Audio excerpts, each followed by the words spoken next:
Cobra! Welcome to another Shotgun on Tour Reviews video. We are looking at G.I. Joe Hasbro Classified number 153, Frag-Viper. Is he supposed to have a dead face? What's going on there? He never had a removable helmet. Is this a Fett situation? He had, spoilers, this helmet. Alright. So, my guess is, I'm sure it doesn't say on the back of the box, but somewhere there is some cool reason why they have faces like this, that they were like clones or zombie reborn guys or some such thing, because they're so daredevil, blah blah blah, dangerous, might explode. I don't know. I saw this face in the promo shots and went, that guy looks awesome. Yeah, he does. I want that guy. Sure. And being typical Berg, I knew him with this thing, and Berg said I might buy two, of course, so I could have one with the helmet, one without the helmet. Mm-hmm. And my plan was, I'm going to open him up, play with him, and then go, yeah, he's awesome, I will buy two. Okay. We'll get there. Okay. So, we're still talking paint and sculpt, or are we talking why? We're going to, that's why. I wanted this guy. I thought he looked awesome this way from all the promo shots. And he's another Cobra guy, so I can always have more Cobra guys, because this is like halfway to the Fear Agent. Yeah, it's so good. There's probably a bearded head. Yeah. Maybe you will buy two. Maybe I'll buy 5. Okay. Spoilers. I'm interrupting again. No, it's fine. So yeah, he has this phenomenal, what should I call it? Portrait? Okay, yep. Let's call it a portrait that I love. He's got Sith eyes, like he could be a Star Wars villain. I was going to say Star Trek villain. Knowing nothing, I feel like this is an acceptable kill. So either he's a robot or zombie or something that is cannon fodder for the heroes to kill. I love it. Without actual death. Fantastic. I love that they painted these little red. Yeah, it's nicely done.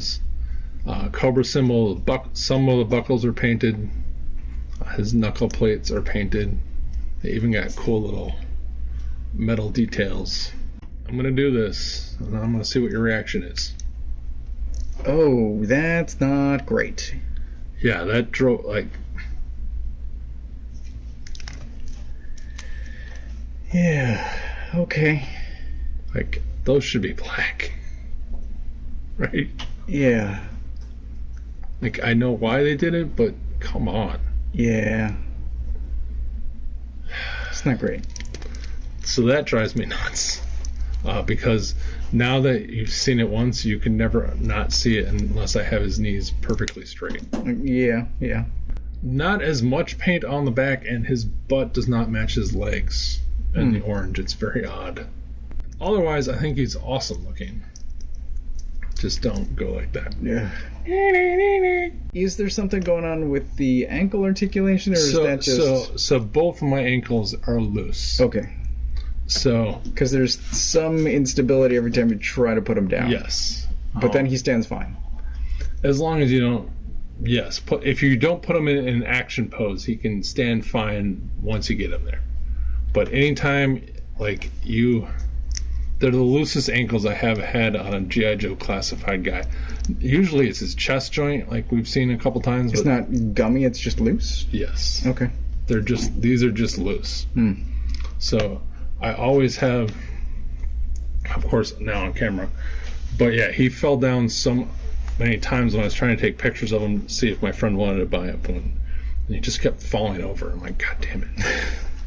Otherwise, he has the same standard G.I. Joe articulation. His chest, of course, is a little hampered because his upper web gear is attached to his belt for some reason, as opposed to this being a separate piece. He just looks so cool. But yeah, his a little too loose for me. He comes with a bunch of gear, so you can put on his giant bug helmet. I always thought he looked like a giant metal anteater as a kid. I mean, now he's a Star Wars bounty hunter. Yeah. His backpack fits on pretty nice. He's got this tubing that plugs into the front of his mask and plugs into the top of the backpack, which looks cool until you try and turn his head, and then his head is always fighting this hose So, I mean, he's not going to spin his head around, but it's always a little annoying. It didn't pop out though, which is nice. No. He's got two, I don't know what these are, Mac 10s. Unpainted. They fit really well in his holsters and in his hands. He can do a lot of cool Neo from the Matrix jumping and shooting poses. Oh, okay. With his double gun action. So I like those. Wish they had a little paint on them. Yeah. But he comes with this gigantic, super crazy, heavy, thick, pretty flexible though hose. Wow, that is flexible. That very clearly has a thick port and a thick peg. And then he comes with this giant Wolverine. See our video of Kilowog, werewolf claw thing. Yeah. And I found this super annoying because he can't grip it unless you grip it first and then force his hand back through. Maybe I'm too rough. I don't know, but like the one time he should not have a trigger figure hand, like a more open hand, is when you give him a giant grip like that. And of course I pulled his backpack off. But this thing plugs into the back of here, which causes all kinds of annoying problems because even as flexible it is, it just keeps wanting to push back against. Yeah, it makes sense. Which is obviously what it's going to do, but I just think it looks a little ridiculously big. Yeah. And that's because the Frag-Viper flings frag grenades. And that's what this thing is. Fling. Is a smoking flag grenade. The cool part is that this has a peg, so you can peg it in. There are two peg locations, so you can have it just coming out or super coming out. He's got really bad aim. You know, this is why they use the zombie guy, because he threw it the wrong way. Action. But yeah, and then forget about my version. Once he has the backpack and this giant arm thing, like he always falls over. Oh, I see. The only reason he's standing now is because I'm cheating. I was wondering. Or of course, oh jeez. On camera standing. On camera standing. So this is the point where I decided I didn't need two of them because frustrations, and I understand what they're doing to get what the original figure looked like, but I just think this is too much and stupid. Okay. In my opinion. Yeah. Okay, I get that. But now, the more you said Fear Agent, and all I can see is like he's got all the fucking lines. Yeah. Already there. It's close enough. He just needs a neck piece. Put his helmet on. Oh, customizing. To the Shapeways 3D printing. Yeah. Hey, look, it's Snow Job.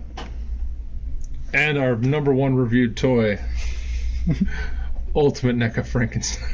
5-star Frank. 5-star Frank. Clearly 6-inch G.I. Joe scale. Yeah, clearly. As they all are. As they all. But yeah. Well, that slaughter with Mercer looks enormous. Yeah. That's crazy. I can't wait for Mercer. I could give a shit about that slaughter. But I didn't buy a slaughter, so I'm okay with it. Yeah. All right. Alright. Side topic.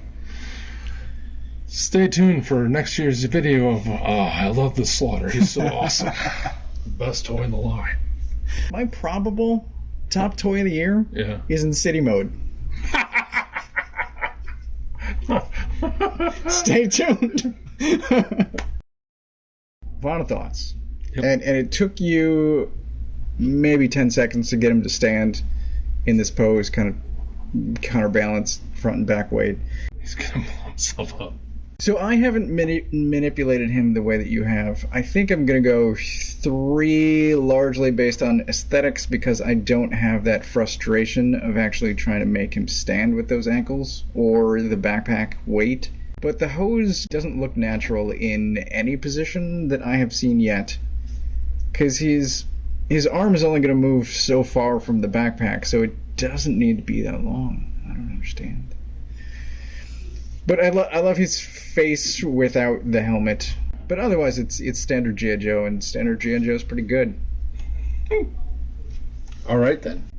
If he didn't have the helmet, didn't have the loose ankles, didn't have the crappy knee paint, and didn't have the giant hose, I would give him a 4. I forgot about those knees. With all that stuff, I would give him a 3. So combined, I'm going to give him a 3.5. Oh, okay. Because I can take the giant hose off, I can take the helmet off, I can take the giant blades off, and he's perfect. Good enough. He's awesome. Does not need to be a Frag-Viper. But yeah, those knees drive me nuts. Because orange and black are such a... Yeah, it has me reconsidering and maybe going 2.5 for those knees. Because every time I move them, it's just like, that's clearly not what he, like, ugh. Yeah. Yeah. So yeah, I'm going to go 3.5, which is the lowest I think we've rated a Joe in a long time. Was there Gummy Duke? I can't remember what we were rated. Dookie. Am I going to get a vehicle in the new HasLab? I don't know. Like and subscribe, comment below, and have a great winter. Otherwise, Josh will show up again? Yeah. Okay.